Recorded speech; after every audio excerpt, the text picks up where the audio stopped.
जय सिया राम। प्रिय मित्रों, आइए सुनते हैं प्रभु श्री राम के जीवन से संबंधित एक अत्यंत रोचक और भक्तिमय प्रसंग। कहते हैं, लंका से लौटने के बाद और राज्याभिषेक के बाद माता सुनैना ने जवाई बेटा को मिथिला आने का सासू माँ का लाड़ भरा आग्रह भेजा। राम भला कैसे इनकार करते। लक्ष्मण, भरत व शत्रुघ्न को भी ससुराल जाने का चाव पूरा हुआ। हनुमान उन दिनों वहीं थे, सो उनको भी आने का आग्रह हुआ। सुग्रीव, अंगद, नल, नील आदि ने प्रभु से शिकायत की कि ये तो सरासर पक्षपात है। मंद मंद मुस्कुराते हुए प्रभु ने सबको स्वीकृति दे दी।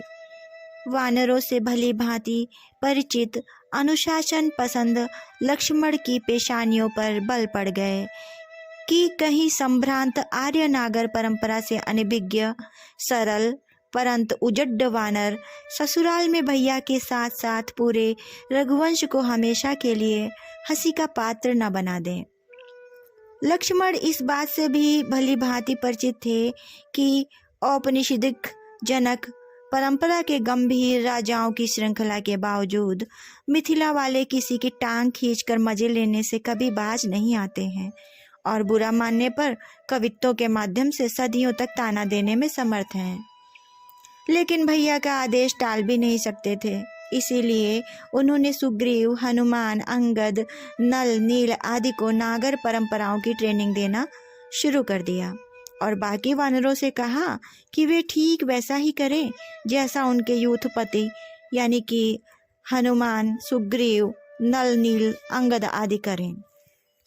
कैसे प्रणाम करना है, कैसे प्रणाम का उत्तर देना है, कैसे बैठना है, उठना है, विशेषतः सामूहिक भोज के राजसी नियम कायदे क्या हैं।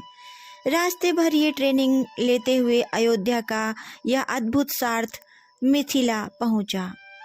सुसंस्कृत कर्मकांडी वाशिष्ठ आचार्य, अयोध्या के संभ्रांत श्रेष्ठी पौरजन, श्रृंगवेरपुर के श्यामल निषाद, सौराष्ट्र से आए ऋक्ष और दक्षिण के वानर, शिव बारात का दृश्य पुनः उपस्थित हो गया। मिथिला में जवाइयों व उनके मित्रों सहयोगियों का हार्दिक स्वागत हुआ।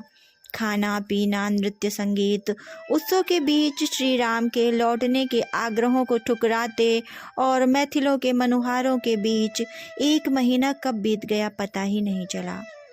अंततः अनासक्त राजर्षि शीरध्वज को भी भाव भरे भारी मन से लौटने की अनुमति देनी पड़ी। विदाई पूर्व संध्या पर भव्य सामूहिक भोज का आयोजन हुआ। लक्ष्मण बहुत संतुष्ट थे। सब कुछ उनकी ट्रेनिंग व प्लान के हिसाब से ही हुआ, वह सब कुछ ठीक हुआ। संध्या को भोज में सब पंक्तियों में विराजे। अपनी अपनी रुचि के अनुसार सामिश निरामिष व्यंजनों की लंबी तालिका थी और विशिष्ट व्यंजन के रूप में था कटहल। हनुमान जी को कटहल बहुत भाया, विशेषता अलोने स्वाद की उसकी गुठली। हनुमान जी ने कटहल की गुठली निकालने को उंगलियों से दबाव डाला और गुठली हवा में उछल गई। हनुमान जी के दिमाग में कौंधा हो गई बेइज्जती और इज्जत बचाने की खातिर वे उस गुठली को पकड़ने के लिए उछल पड़े। अंगद भी उधर देख रहे थे। सीनियर की उछाल को इशारा माना और उन्होंने भी कटहल की गुठली उछाली और उछल पड़े। फिर क्या था, कटहल की गुठलियां हवा में उछलने लगी और उनके साथ ही वानर भी। धीर गंभीर राम हंस पड़े। राम को हंसता देख उत्साहित हनुमान ने दूसरी गुठली उचकाई और फिर उछल पड़े। फिर क्या था, घमासान धमा चौकड़ी मच गई। अयोध्या वाले झेपे जा रहे थे और मिथिला वाले हंस हंस कर मजे लिए जा रहे थे। लक्ष्मण सिर पकड़कर बैठ गए और हनुमान जी ने पूरी मासूमियत से आकर पूछा, लक्ष्मण भैया, हम सब ठीक ठाक कर रहे हैं ना? इस भोले से प्रश्न को सुनकर रोकते रोकते भी लक्ष्मण की हंसी छूट पड़ी। इधर कभी न देखी गई राम की उन्मुक्त हंसी जारी थी।